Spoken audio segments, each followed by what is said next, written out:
আসসালামু আলাইকুম সবাইকে। ওয়েলকাম টু চা কোডিং উইথ ইখতিয়ার। সো আজকে আমরা শিখব এক্সপ্যান্ডেড আর ফ্লেক্সিবল উইজেট কিভাবে কাজ করে। তো সেটা শেখার জন্য আমরা কি করব? আমরা আমাদের সেটিংস পেজে যাব। সেটিংস পেজে গিয়ে আমরা একটা বাটন ক্রিয়েট করব যেটা আমাদেরকে অন্য একটা নতুন পেজে নিয়ে যাবে। যেটাতে আমরা এক্সপ্যান্ডেড আর ফ্লেক্সিবল এক্সপ্লেইন করব। তো আমরা যদি এখানে দেই ফিল্ড বাট একটা আউটলাইন বাটন নিই, যেটা হচ্ছে আমার ফেভারিট আউটলাইন বাটন। অন প্রেসটা আমরা অন প্রেসটা আমরা কি করব? একটা কার্লি ব্রেসেস ফাংশন নিব আর এখানে দিব টেক্সটে যাব হচ্ছে go to expanded and flexible comma. Okay, তো এখানে কি হবে? এখানে কন্ট্রোল সেভ দিছি। তো এখানে আমরা যদি এই যে ন্যাভিগেটর ডট পুশ এটা যদি আমরা নেই, সো অন প্রেসটা কি করবো? এখন অন প্রেসটা আমরা ন্যাভিগেট করে একটা নতুন পেজে যাব যেটার নাম দিচ্ছি আমরা যে expanded flexible page.dart। ওকে, এখানে স্টেটলেস উইজেট ক্রিয়েট করব expanded flexible page। এখানে একটা স্ক্যাফোল্ড দিব আমাদের নতুন পেজে, অ্যাপ পার্ট দিব একটা, তারপরে বডি দিব একটা, কলাম দিব একটা, চিলড্রেনের মধ্যে এখানে আমরা এক্সপ্যান্ডেড উইজেট লিখলাম। তো এখানে চাইল্ডে যদি আমরা দিই একটা কন্টেইনার, কালার দিয়ে যদি বুঝাতে চাই আমি কালার্স ডট পিঙ্ক, একটা আমরা পিঙ্ক কালারের নিলাম কন্টেইনার। তো এটা যদি আমরা সেভ দিই এবং আমরা যদি এক্সপ্যান্ডেডটাকে আর একটা করি যে এক্সপ্যান্ডেড, ওকে, দুইটা এক্সপ্যান্ডেড নিছি, দুইটার মধ্যে কন্টেইনার, একটার কালার পিঙ্ক আর একটার কালার হচ্ছে ব্লু।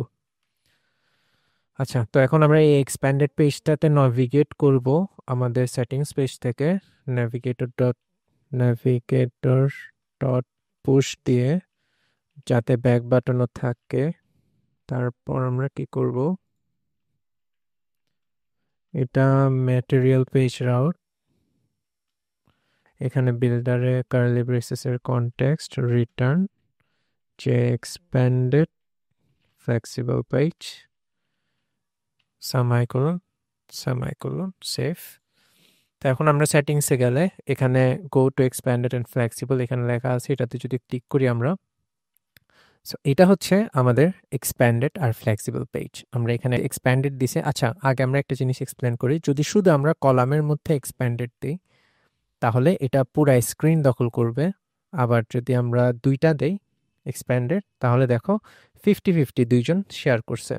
আর সবসময় এক্সপ্যান্ডেড আর ফ্লেক্সিবল আমরা কলাম বা রোর মধ্যে ইউজ করার চেষ্টা করব, তাহলে বাগ ক্রিয়েট হওয়ার সম্ভাবনা অনেক কম থাকবে। তো এখন আমরা এক্সপ্যান্ডেডের মধ্যে যদি লিখি যে ফ্লেক্স টু, আর এটাতে কোনো ফ্লেক্সই না দিই, তাহলে সেভ দিলে এই যে দেখো এটার দুই অংশ বেশি এটা দখল করছে, এই যে আমাদের উপরের কালারটা। তো আমরা এখানে যদি দেই ফ্লেক্স, এখানে চাইল্ডটা মুছে গেছে একসাথে, যদি এখানে দেই চাইল্ড, ওকে, এখানে কমা হবে। তো সেভ দিলে দেখো এখানে 5 দিছি, এই জন্য এটা এতটুকু অংশ দখল করছে, মানে এটা 2 ভাগ নিবে স্ক্রিনের আর এটা 5 ভাগ নিবে, এভাবে ওরা শেয়ার করছে। এগুলো যদি আমরা কাট করে আমরা যদি একটা রো এর মধ্যে দেখাই চিলড্রেন, দেখো এখানে স্ক্রিনের মধ্যে কিছু দেখাচ্ছে না, কারণ আমাদের এটার রো মানে হচ্ছে এরকম, ঠিক আছে, পাশাপাশি অবস্থান করবে। কলাম হচ্ছে এরকম লম্বালম্বি হাইটের, আর রো হচ্ছে পাশাপাশি। আমরা যদি কন্টেনারের মধ্যে দেই হাইট, আমরা যদি এখানে একটা কমা দিয়ে শুরু করি, হাইট হাইট যদি আমরা দেই সাপোজ 30, অলরাইট, হাইট আমরা এটারও দিলাম, সাপোজ এটারও দিলাম। তো দুইটার হাইট দিছি, দেখো ফ্লেক্স অনুযায়ী আমাদেরকে পিঙ্কটা দখল করতেছে এই পুরা উইথের 2 অংশ, আর এটা দখল করতেছে পুরা উইথের 5 অংশ। তো এভাবে হচ্ছে এক্সপ্যান্ডেড কাজ করে। এক্সপ্যান্ডেড আমি যদি এখন এখানে আরেকটা দিই তাহলে সেটাও ক্যালকুলেট করে স্ক্রিনের মধ্যে বসবে। তখন এটা 5 দখল করবে, এটাও 5 দখল করবে, এটাও 2 দখল করবে। যদি আমরা এখানে করি ইয়েলো, তো দেখো এটা 50-50 দখল করছে দুইজন, তারপরে এটাকে 2 অংশ দিছে, এই জন্য এটা এত ছোট। তো এইভাবে এক্সপ্যান্ডেড কাজ করে। এখন আমরা দেখব যে ফ্লেক্সিবল কিভাবে কাজ করে। আচ্ছা, আরেকটা বিষয়